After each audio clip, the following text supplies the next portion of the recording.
I designed a master's program at Stanford in cyber sociology back in 2006. Everyone was like, is this even something we can study? Is it even worth studying?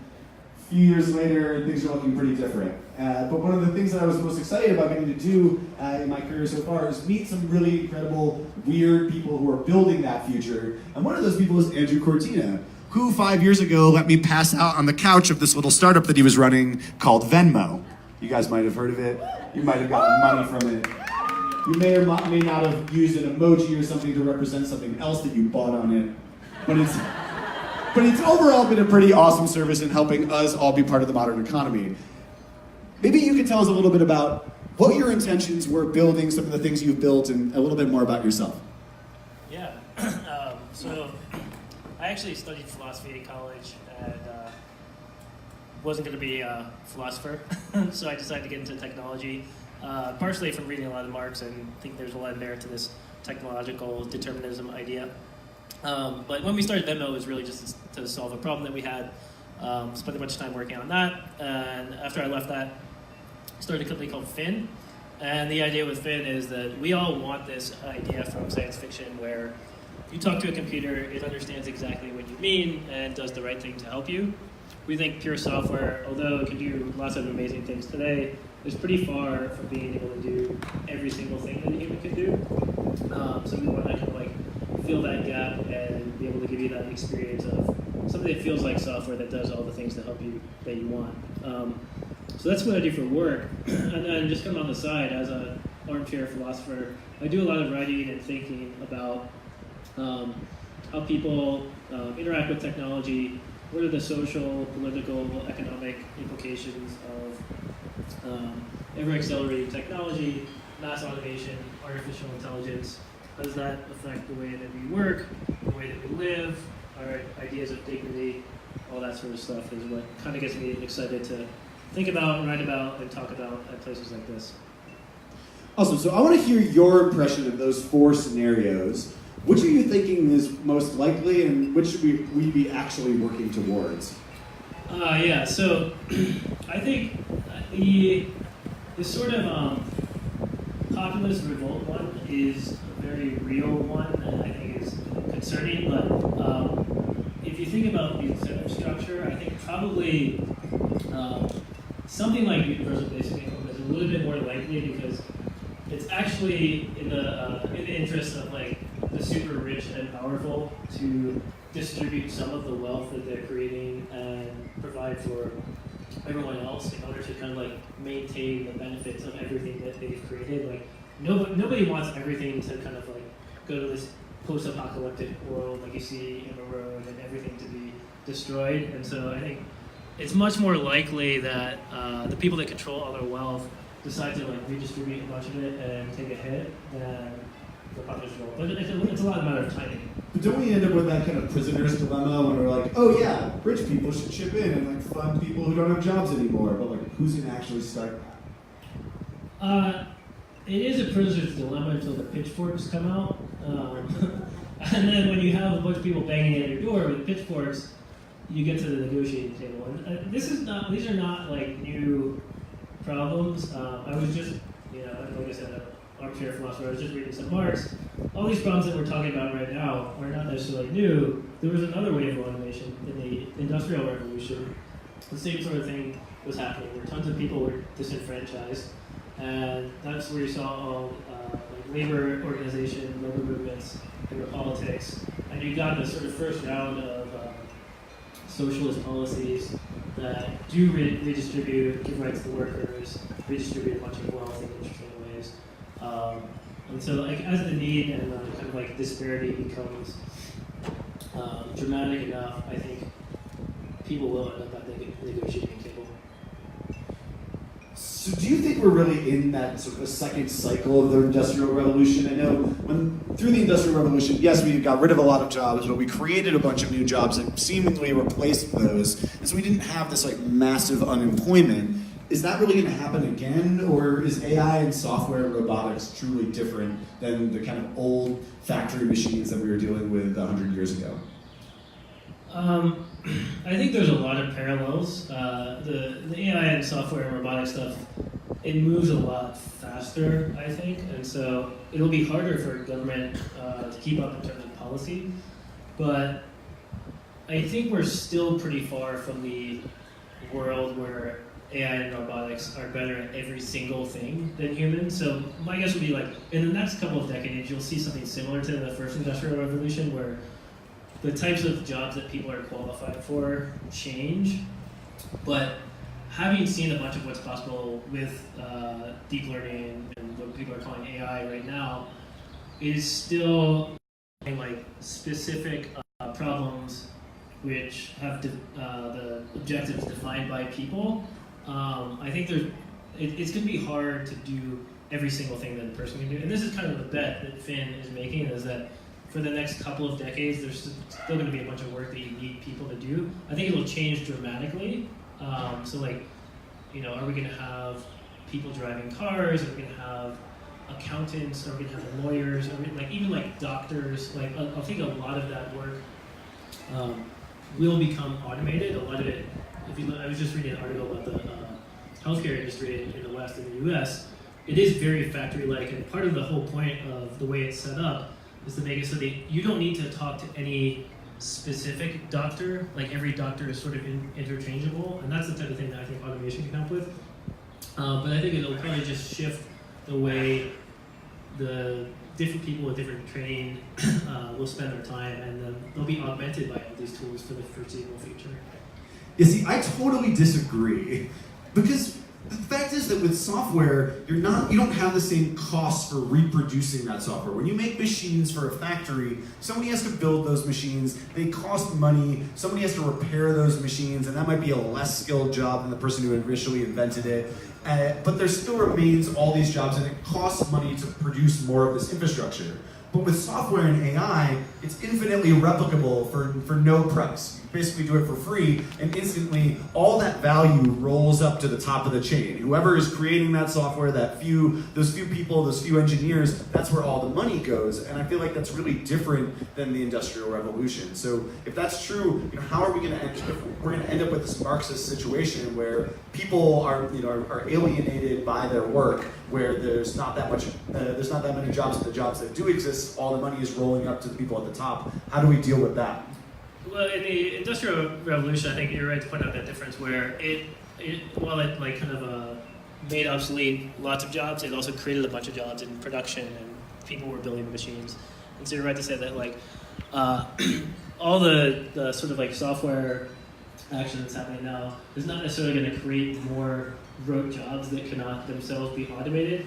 I think where labor will then shift is much more service-oriented, things where you want to be interacting with another human one-on-one, not necessarily like kind of these like back office production jobs that will be created. I think you'll see more people moving into things where the whole job is about you interacting with another human one-on-one, not about you producing some artifact which can then be fit into some sort of like industrial pipeline. Yeah, I think two of the really interesting options there, if we're trying to figure out what are we going to do with all these people that are out of work once the software and the AI come, it's those empathetic jobs, the ones where the robot is not going to be able to feel its way through. And really, I think of education, especially for younger children, and care for senior citizens as two places where we really need those empathetic jobs, and there's empathetic people, and there's plenty of those jobs. So how do we end up reapplying that workforce into those empathetic jobs? Well, I think it'll perhaps just be the result of like market forces pushing people in those directions. Like, what's interesting about those two that you mentioned, health, like care for the elderly, or just care in general for people that need care and education, is not only are people like quite good at those jobs, but there's also a real need there. Like, if you look at the U.S., the education system here is like kind of a joke. And I think one reason is that teachers have been notoriously undercompensated. And it's like, especially in a democracy, I think one of the most important things you can do if you expect the people to govern themselves and elect the leaders to make all the decisions, it presupposes an educated citizenry. And we do no work to educate people for anything other than these sort of like manufacturing jobs or these sort of like desk worker jobs that a lot of people are doing, like accounting or will educate people for medicine. We're not necessarily educating them to like be better people and be more capable and be more thoughtful about the things that make us human. We're educating them to produce artifacts for this capitalist machine that we live in. That's kind of like that millennial rallying call. It's like, I have no idea how to do my taxes, I can't cook dinner, but I do know that mitochondria is the powerhouse of the cell. Yeah. Really important. I do know how to refactor a polynomial, which both of those things I'm pretty sure robots have a good handle on and are going to be just as good as I ever was. So I'm a little bit skeptical about how we're going to do that. And that's why I wanted to talk a little bit more about universal basic income. There's been some recent experiments in Oakland, people trying this out. There's some rich people who are willing to sort of get the ball rolling. But there's this really big issue that I don't think a lot of people talk about when you talk about universal basic income, and that's what happens to the psyche of these people. And I think we've seen some of the problems with this, with the way that the U.S. government has, oppressed Native American people, and the way that their living situations work right now is that, removing jobs from communities, you end up with other problems. And this was most starkly recognized in the Youngstown, Ohio study.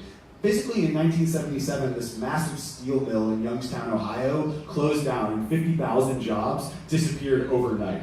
And it was pretty problematic, not just because, all of a sudden these people are out of work, but the mental health center in the city tripled its workload in the next decade. The city built 4 new prisons, and there was this massive spike in suicide, domestic abuse, divorce, depression, all these other negative repercussions, because what happens is people start to feel like they don't have a purpose if they're not bringing home the bacon. And so my question to you is sort of, how do we handle that psychological shift? Because even if we get the money in place to provide universal basic income, I really want to know, how do we change people's minds to accept that money, to accept that income, and say, you don't have to work for it, we just want you to be okay?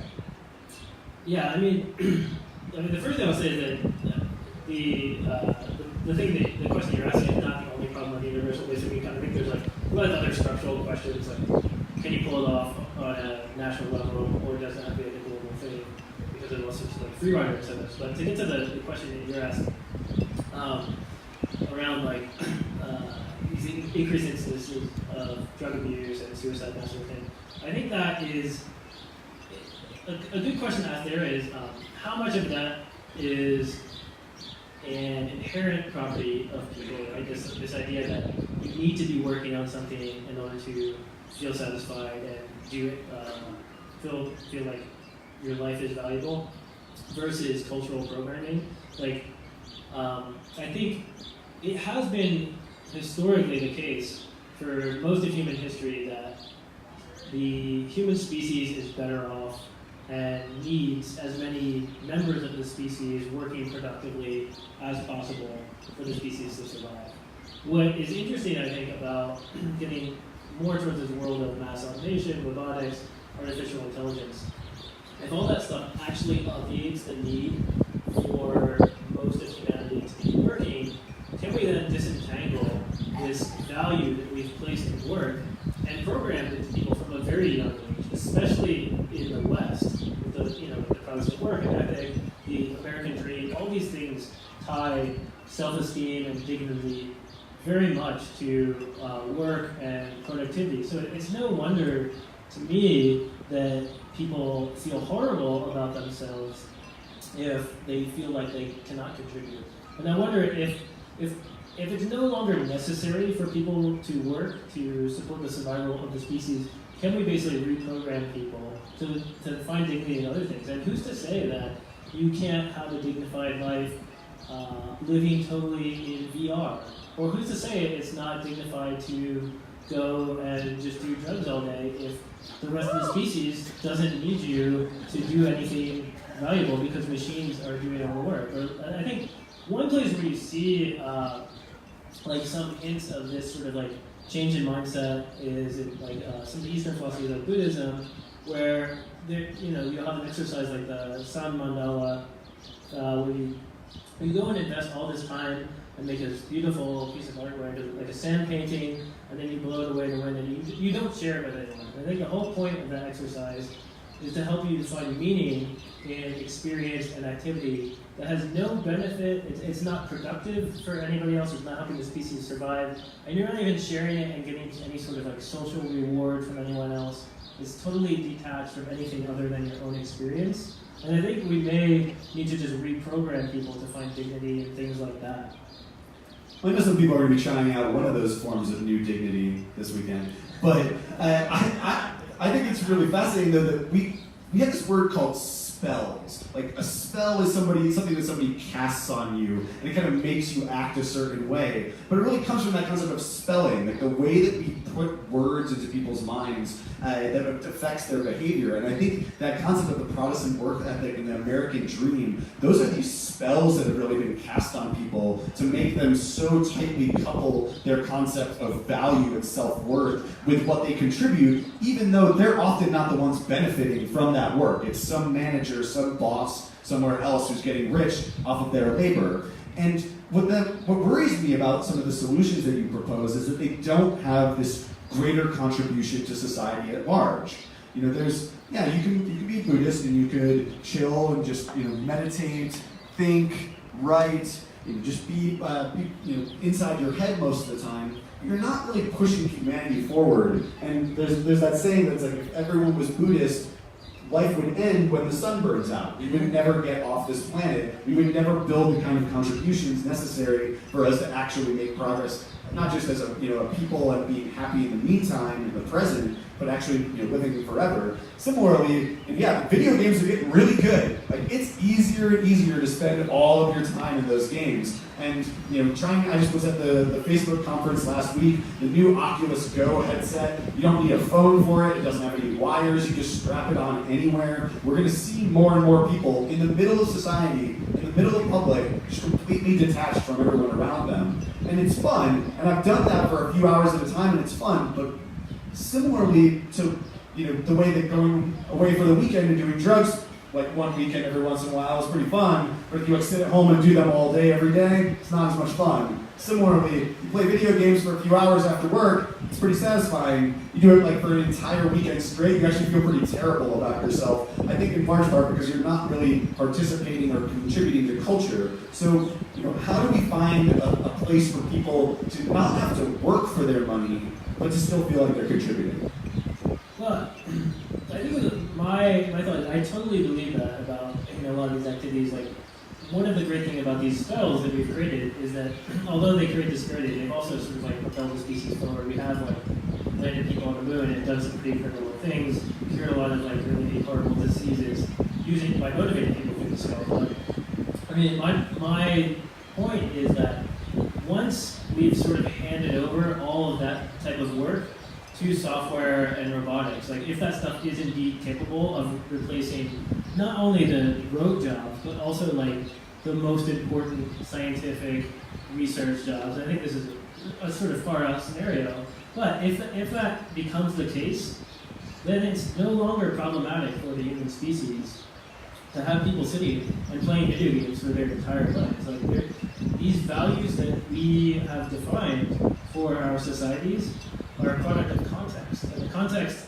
historically has been, we need people to solve these problems, and so we're going to create these spells, as you call them, to motivate people to solve these problems.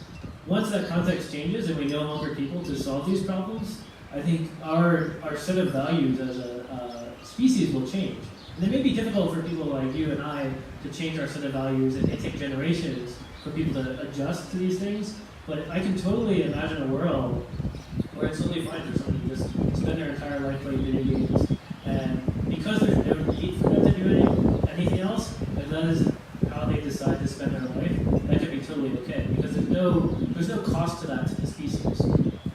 I don't know, I feel like there is a cost to that. It's like one less person contributing, and there's only so much room on this earth. So if you're taking up those spaces with people who don't want to contribute, I feel like that is kind of problematic. You end up like one of those leathery old dudes who lives in the Bahamas, where they're just like so tan, and that's like the only thing they've accomplished in 20 years is their tan. And like I don't feel that great when I like see those people. I'm like, I'm happy that you're happy. I'm happy that you're living in the present, and there's a ton of value to that. But I think there's a reason why, you know, a lot of the builders in our world, they aren't satisfied when they come up back with one success. When they sell one company or they build a successful product, they want to get back into it. They want to get back in the game, want to get back into the arena. And I think we need to figure this out because we're already kind of seeing this with senior citizens. It's like people retire, they expect to just like chill for the rest of their life, but with life expectancy lengthening, a lot of times they don't actually end up having enough money to be able to hang out and just do nothing forever. And a lot of times they don't actually feel that good about it either because they feel like they're kind of just a drain on society. And I think that's what I would feel like. If I was just in PR all the time, I would feel like a bit of a drain on society, even if the resources aren't scarce. And so, you know, what I do want to talk about is where art comes into this, because I think there really is that opportunity. Whether it's you see art as, you know, the traditional fine art forms, or art as in a craft or some service or thing that you provide to people that makes them feel good. That might be running a bed and breakfast, or it might be, you know, actually writing a song. So where do the artists fit into all of this? Yeah, this is another one where I think we may disagree because I think AI can just as easily replace a lot of art as it can a lot of work. If you think about like what's happening with art, it's people kind of exploring how to communicate ideas and observations about the world, and a lot of art is like a way to like just communicate some new insight, some new way of looking at something that you've discovered about the world. And I think it's a very easy answer to this sort of conundrum of like, what are people going to do once robots can do all the work to say everyone's going to just become an artist? But I actually don't see that many roadblocks that would prevent AI from being better artists than a lot of people who are artists today. I actually think that, excuse me, I'm going to cough. I actually think a lot of things that I see and hear and listen to. Yeah, I hear what you're saying though. That recently I saw a startup where, you know, if you want to need music for like a shortened film or like a product video or something, getting someone to compose for you like a 1 minute and 35-second piece of music where the climax is like 43 seconds in and then it tapers off for the last 20 seconds through the credits roll. Like it's pretty tough to get someone to build you something that specific that feels like art. But artificial intelligence is increasingly able to do that in a really strong and powerful way, where the music actually sounds pretty good. Like it's remarkable that you think, oh, this would have cost me a ton of money, and I would have actually had to spend a while waiting for this to get produced, and instead the AI can do it instantly. And so yeah, I do think that in terms of some of within a content art form, or within a specific medium, you may see these virtuoso AIs. You know, there's those new ones that can ingested all of Mozart or all of Beethoven and can now write these things that sound like them. They're actually pretty sweet. But yeah, they're inside of an existing art form. I think there may be room for AI to succeed, but does that mean that there's more room in the creation of art forms and mediums themselves for humans? I think that is where it's kind of like exactly what I see going on with deep learning. It's like once there's a defined problem space, like create something that sounds like Mozart and create the best version of that, I would not be surprised if some algorithm could create something that sounds really good to all of us. But creating a new art form, I think is like one of the last one of the last places where people will be really good. I think that the AI is just secretly trying to choke him out right now. You're getting too woke over there, Kortina. Robots aren't allowing it.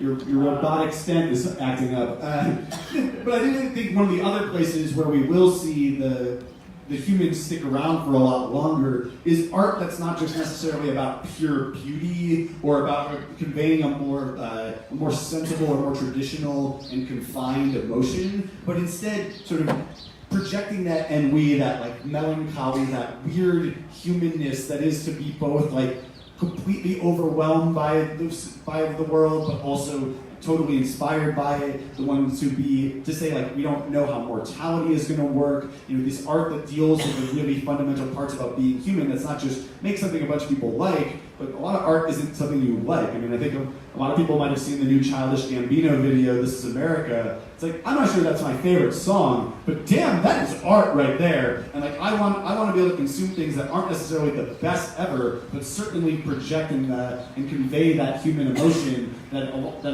robots are never going to get. Robots are never going to be able to write an amazing piece of art about mortality because they don't have it.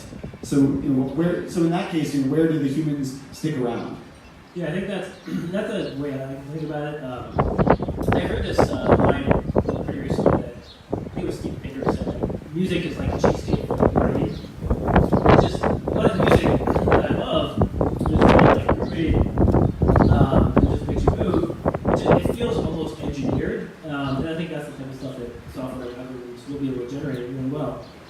But this question of human mortality, I think that's the thing that my mind always goes to. My mind always goes to when I ask questions like, what are people going to do when software is better at almost everything than people are? Like, what's the last human job going to be? It'll probably be something that requires for the job, it requires you to share a sense of shared mortality with somebody else, to know that your life is finite, you're going to die, and it's important for like your job to have that knowledge. And that's why I think like this sort of like one-on-one interaction takes place that I think people ultimately end up spending their times where, especially particularly in places where you want to know that the person doing the service for you shares this common sense of mortality and finitude that maybe a machine could never have. An interesting sort of like twist on this that we can get like really into the thought game is imagine you watch a movie and after the movie's over you're like, that was beautiful, it was not only like well executed and lovely, but it really connected with you and made me think about my own sense of mortality. When the movie means something different to you, if you later found out that it was entirely created and produced by an algorithm, like an algorithm basically fake this understanding of mortality and get you to think it feels mortal, and like get you to feel empathy for it. I'm not sure, but it seems possible. And now I just wonder, like, this kind of came up with this Google Duplex thing that just came out, right? Like, people are very concerned with the idea of software spoofing humans. And this is just like a human voice, but if software could like spoof this empathy and shared sense of mortality, I wonder how that would affect people psychologically. I think two of the other really interesting routes of figuring out how we're going to feel satisfaction and continue to live happily in this future world where there's no work.